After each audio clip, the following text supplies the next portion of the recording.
After 3 sketches, we've finally reached the inking phase.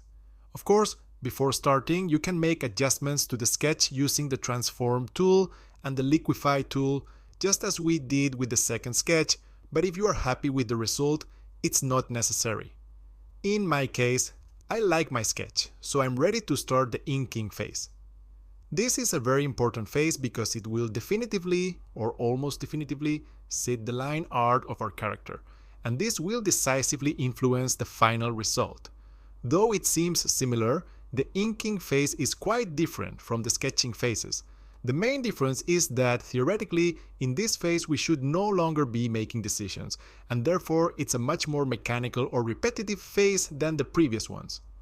On one hand, this makes it a bit more boring, in my opinion, but on the other hand, it has the advantage that once you master the basic inking techniques, you can do this work on autopilot while listening to music or a podcast, allowing your brain to rest and relax. Moreover, this phase usually takes longer than the sketching phases, so have patience and try to enjoy the result. Fortunately, Clip Studio has a tool that makes this process more efficient and less tedious. It's one of the best tools of the program, in my opinion, and one that I haven't found in any other drawing application: Vector Drawing Layers. Yes, I know there are other vector drawing programs, but the way Clip Studio combines vector techniques with traditional drawing is truly remarkable and can save us a lot of work.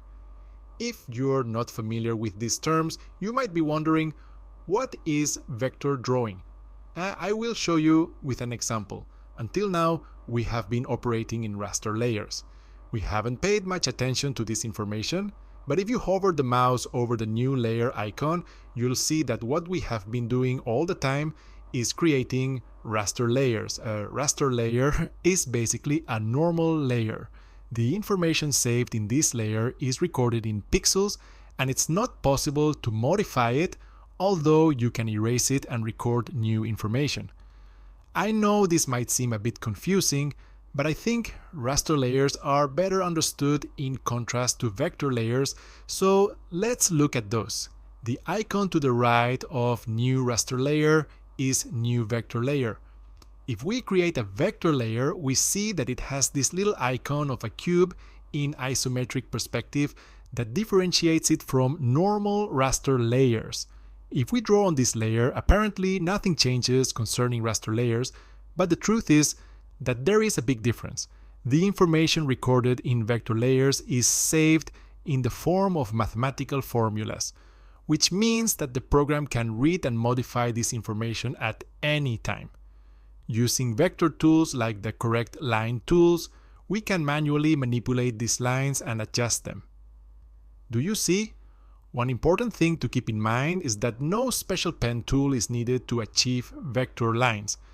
At all times, I am using the same pen tool as always, the same one we have used in previous lessons.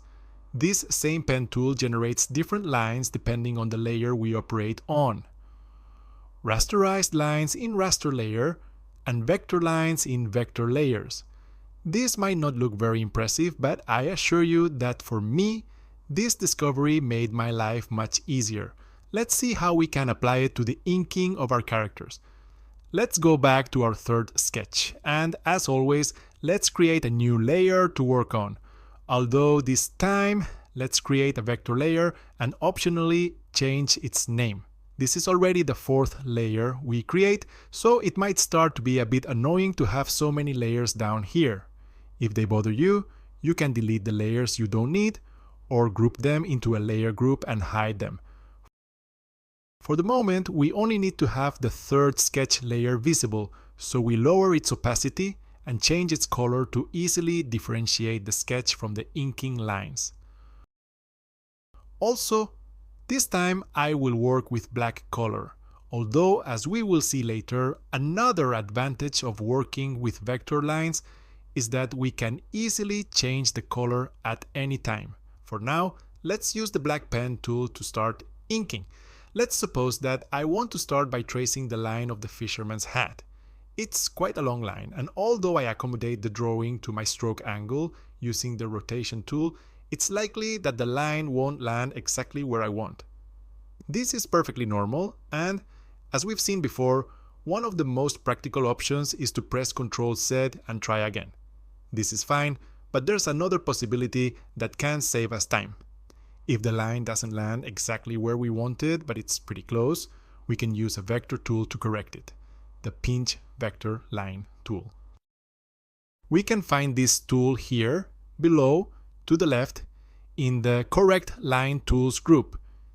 If we select this group, we can find the Pinch Vector Line tool on this subpanel in the second position.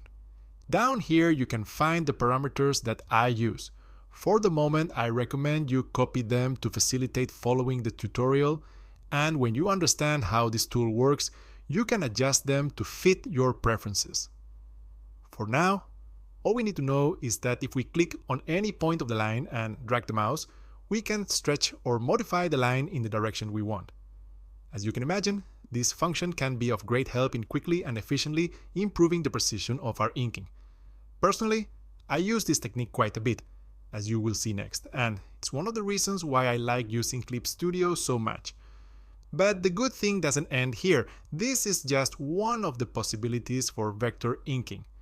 There are other, even more incredible functions, but for now, let's focus on practicing a bit with the Pinch Vector Line tool, and later in this same lesson, I'll show you another tool that will help you enormously. For now, let's finish this hat using vector lines and the Pinch Vector tool.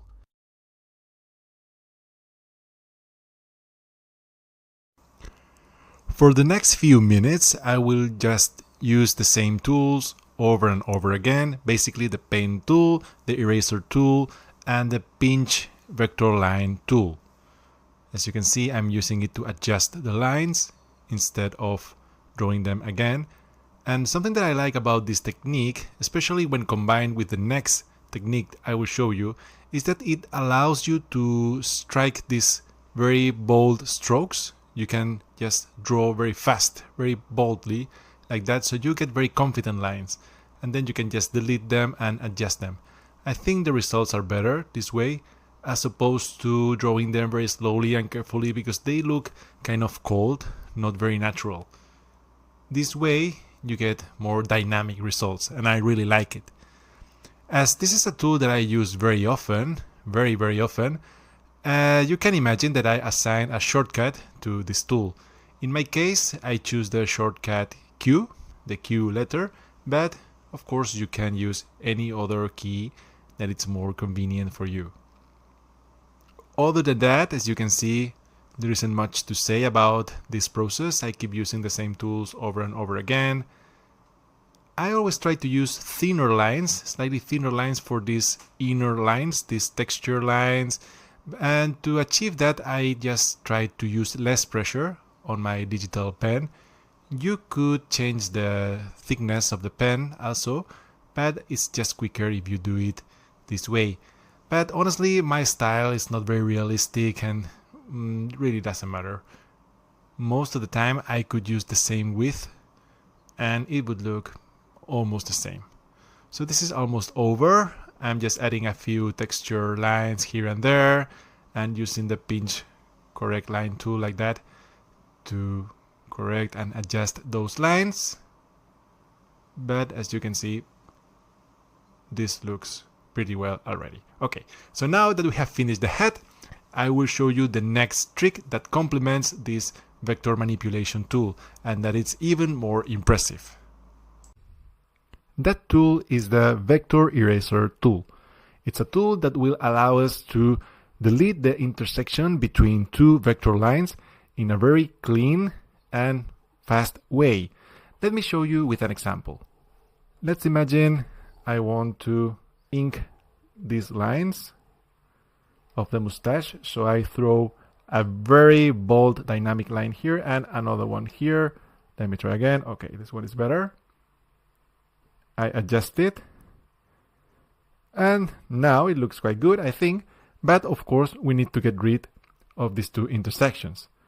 What I could do then is just I could use my normal eraser tool and I manually go over these lines, but I need to zoom in and be very careful here. Okay, the result is not bad, but if you zoom in, you see that it's not perfect. I could try to make it look better, but then that would need more adjustments and it takes some time. Instead of doing this, what we can do is using this function here.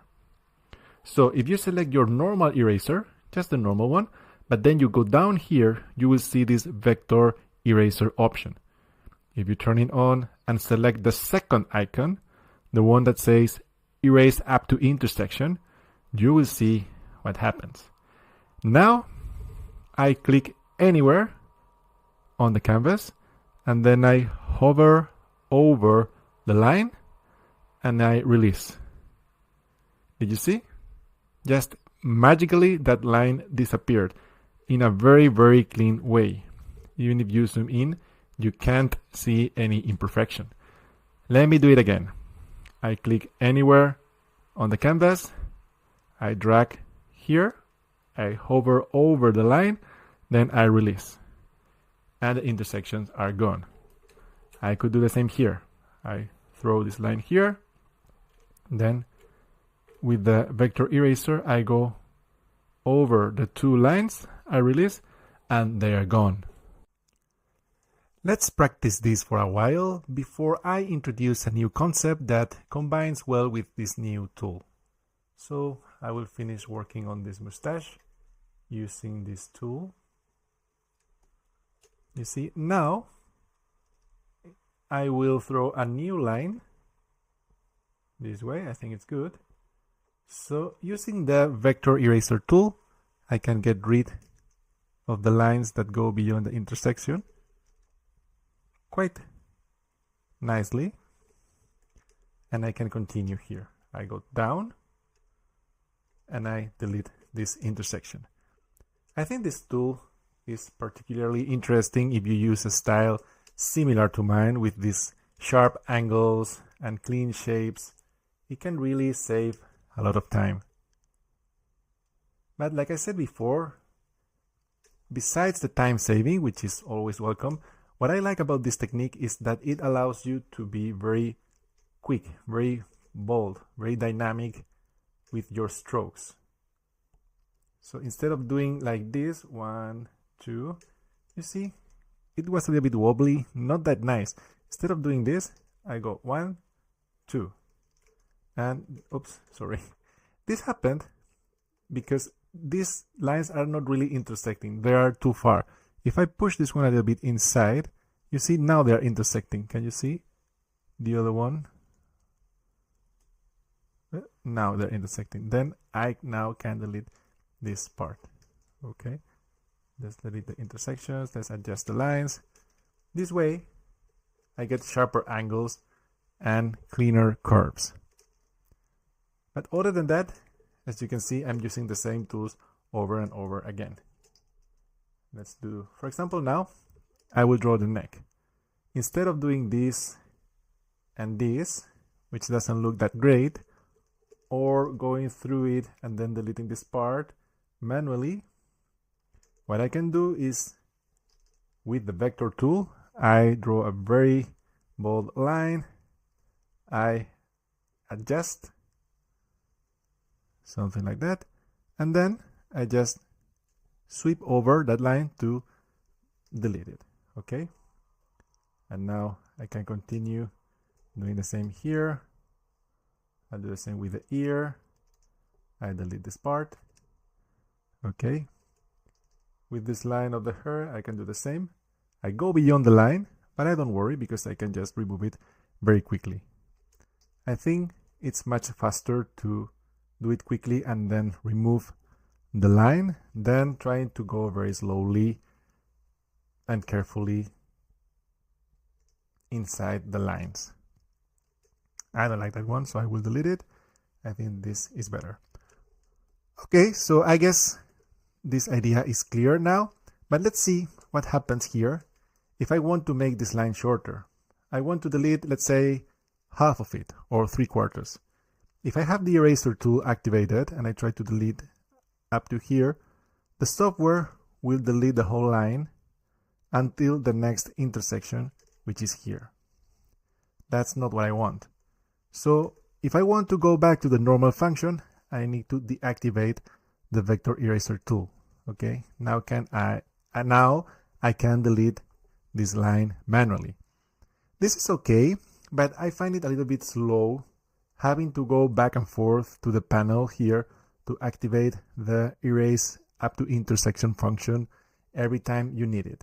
So we will see now a very interesting function of this program that applies to many other tools, but that it's particularly useful in situations like this when we want to switch between two functions of the same tool quickly. To do this, we're going to use the modifier keys. The modifier key concept is very similar to the shortcut concept. Basically, we press one key in our keyboard and we activate one function. The main difference between modifier keys and shortcuts is that modifier keys do not change the tool that we are using. We're still using the same tool, but they temporarily activate some other functions or some other tools. But as soon as we release the key, we go back to the tool that we were using. Let me show you with an example. To access the modifier key panel, you need to go to the File menu here, and then Modifier Key Settings. Okay. Then you will see this panel that looks a bit scary because we see many options, but it's actually easier than it seems. Let's take the pen, for example. The G Pen tool is the basic pen. It's just called G Pen in Clip Studio. As you can see, we have some options here. For example, if you press Ctrl, you will change the tool temporarily to whatever you want. This is what is set by default, but you can change it to activate any other function. I think these are the options by default. I may have changed it, I don't know, but in any case, just know that you can change them also to anything that suits your style. In this case, for example, while I'm using the pen, if I press Ctrl and I keep it pressed, I will activate this function, Move Layer, which is actually very convenient. Let's try it. So let's say I'm using the pen like this, okay? And without changing the tool, if you look here on the left, you see that I don't change the tool. But if I press Ctrl, you see the cursor changes, okay? If I release Ctrl, it goes back to the pen. If I press Ctrl, it changes. So if I click and drag while I'm pressing Ctrl, I change the function to Move Layer. So I'm moving the layer indeed. Okay, let me undo the changes. Let's go back to the panel. File, Modify Key Settings here. And then let's check this one. Alt means eyedropper. So this means that while I'm using the pen, if I press Alt, I change temporarily to the eyedropper tool. And as you can see, the icon changes accordingly. This eyedropper tool is very useful, we'll see it later, but basically means that I can take any color on the screen just by dragging the mouse. You see, I can sample any color. And if I release the mouse, for example, in the white area, now, as you can see down here, I am selecting the white color. Okay, this is very useful to switch between colors without having to access the color panel down here. Okay, but this is not really important right now. The important idea is to understand what modifier keys do, which is basically changing the function of our tool temporarily. Okay, now that we know that, we can try to find our eraser tool here, eraser hard. Okay, once again, hard is just the name of the basic eraser in Clip Studio. If you take a look to this panel, you'll see that it looks quite similar to the pen panel. So if we press Control while we are using the eraser, we activate the Object tool, which is quite useful. If we press Alt, we activate the eyedropper, very useful too. And if we press Shift, we activate the Straight Line tool, just like with the Pen tool. So we can erase things in a straight line. Okay, so what we can do now is we can change one of these or use one of the ones that are not being used right now. For example, I would use Control Shift. Then I will choose that if I press Control Shift, I want to change the tool temporarily. I want to change it to what? Well, what I want to do is to check the eraser tool and then activate this vector function here. Okay, now I go back to my canvas and I will use my normal eraser. As you can see, the vector eraser is deactivated. I'm not using it, okay? So now, if I try to use my eraser, it erases the line normally, okay? Let's undo the changes. But if using the same tool, I press Control Shift and I keep it pressed and I sweep over the line, it works, okay? So you cannot see it here, but it's being activated as a vector eraser. So thanks to the modifier tools, you can also activate or deactivate some sub-functions here without having to access the panel or change the tool, which is very, very convenient. Okay, so remember, from now on, if you just use your eraser, you can delete lines in the normal way, which is very useful. You will need that even if you're working with vectors in situations like this, because if I use the vector line, I delete the whole thing and I don't want that. So in cases like this, I can use the normal eraser.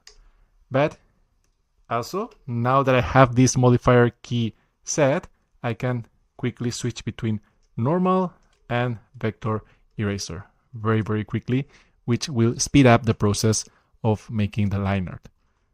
So I think this is everything I wanted to tell you for now. With these two techniques, the pinch vector line tool and the vector eraser, you will be able to ink this character much faster. But I have one last trick for you.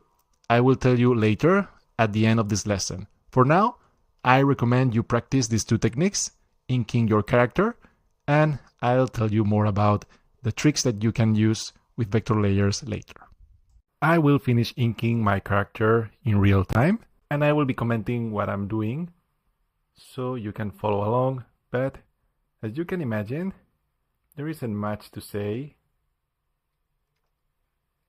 because I will be using the same techniques over and over again. Okay, for now I'm using just the normal pen. Here I'm adjusting this line with the pinch vector line tool. Okay. Here I will use the intersection trick, I think, to go down. With the vector eraser, remember Control Shift, I get rid of all those lines. Nice and smoothly. I go down this side of the head. Check, don't like it. Let's stick to the sketch a little bit more. Okay, maybe not better. I go around the ear. Yeah, I think it looks okay. I will go for a thinner line inside here, slightly thinner. I will adjust. I like it, for example, in this case, when the line crosses the other line in one of these vertex, like here. And then I delete the rest of the line. I think it looks more clean. You see, for example, I can try to do the same here. I will adjust this using the pinch vector line, so it looks better, in my opinion. Okay, I will go down here. I will adjust slightly. Again, no problem with this line because with the vector eraser, I just remove it. I remove the intersection. I do the same here. And now what we can do is to copy this part of the face, because it should be kind of the same for the right side of the face. So again, I use the selection tool, the lasso tool, then Control C to copy, Control V. This automatically creates another layer. Then I press F to flip. Okay. Alternatively, remember you can use this icon here. It's the same. Then click drag while I press Shift. So, okay. I have it perfectly aligned. By doing this, I discovered that my sketch was not perfectly centered. Okay, the center should be somewhere like that. So what I'm going to do is to merge all of this. It looks like a mess, doesn't it? But thanks to the vector eraser tool, I can clean all these intersections very quickly. Okay. Delete, delete, delete, delete. See, very quickly you can clean all this mess. So it's not that bad in the end. Okay, that's good. Perfect. So now I'll do the same with the eyes. I will zoom in because this is important, and I will get this line and this one, intersection, normal eraser. Now this one, like this. I think it's better. I will go over it again because I want it to be thicker, and also this part of the eye. Okay, I think it's good. Yeah, that's what I wanted. Perfect. Then I go up and I change a little bit the shape of the eyebrow here, a little bit thicker. I delete the intersection here. I will add a few of these texture lines that I like there. Maybe some wrinkles here. A few more. A few more here and there. Sorry about the flipping canvas. I'm trying to restrain myself, but like I told you before, it's very difficult for me because I use it very often. But I hope it's not getting too confusing for you. We'll adjust this. Okay. Perfect. So now I will go for the pupil. Something you may have noticed if you've seen my drawings is that I like drawing small pupils. I don't know why. I think it's part of my style. I guess it gives my character a cartoony look that I kind of like. So you will see me usually drawing pupils smaller than they should. But that's intentional. Okay, you don't have to do it if you don't like it. I guess you know what I'm going to do now. But of course I'm going to use the same lasso tool to copy, paste, flip, move the right eye here. Somewhere around there, and then I merge these layers like we saw before. Actually, as this is a process that I do very often, I have a shortcut. I press Ctrl E to merge the layers. Maybe you saw me doing that before, I don't know. And well, it's something that I recommend if you use the merging tool, if you use that command to merge layers very often, as I do.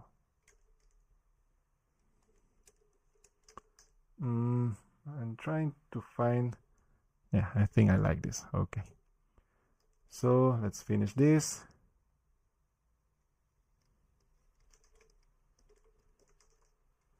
This line is not connecting, so I will adjust it using the vector line tool.